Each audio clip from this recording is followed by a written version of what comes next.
C'est à moi de causer, il Oui, paraît. on ira. Alors, je sais pas où, mais on ira. On ira où tu voudras, quand tu nulle part. voudras. À la jeunesse. Ouais, on ira tous au paradis. À la Polnareff? Non, ni Non. l'un ni l'autre. C'est à une autre chanson à laquelle le titre fait référence, de Jean-Jacques Goldman, qui a aussi un titre, s'appelle On ira, que je sais pas chanter là, hein, qui devrait figurer dans ce film, mais finalement c'est pas le cas, mais le titre est resté.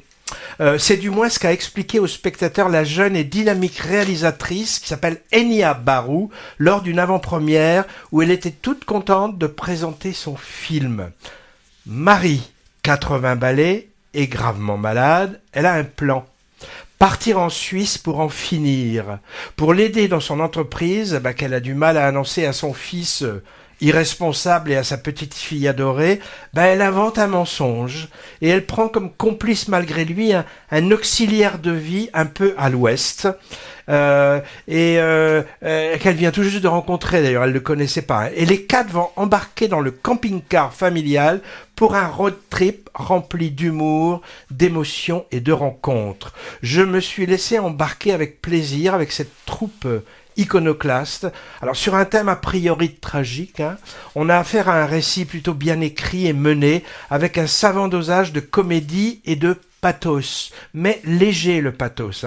Alors rien de révolutionnaire, mais c'est enlevé et je dirais au-dessus du panier dans la catégorie comédie populaire française. Je le mettrai un peu dans la même catégorie que En fanfare et je lui souhaite le même succès. La réussite repose en grande partie sur un casting d'acteurs atypiques qui confèrent une grande originalité à leurs personnages. Alors on a Hélène Vincent. Hélène Vincent qu'on avait vu il y a peu de temps dans Quand vient l'automne, elle était Tout à déjà fait. extraordinaire. En mamie, digne et drôle, qui veut en finir. Et Pierre Lotin, décalé et lunaire. Et en effet, les deux étaient déjà complices dans Quand vient l'automne de François Ozon il y a quelques mois. L'excellent David Ayala. Moi, je l'ai découvert récemment dans Miséricorde. Un gros monsieur, en fils touchant qui pige pas grand-chose. Et la jeune et talentueuse Juliette Gasquet, qu'on a vu récemment dans Le Consentement, adapté du livre de Vanessa Springora. Alors, ils forment un quatuor crédible et attachant. Le film se double d'un hommage touchant à la communauté des gens du voyage.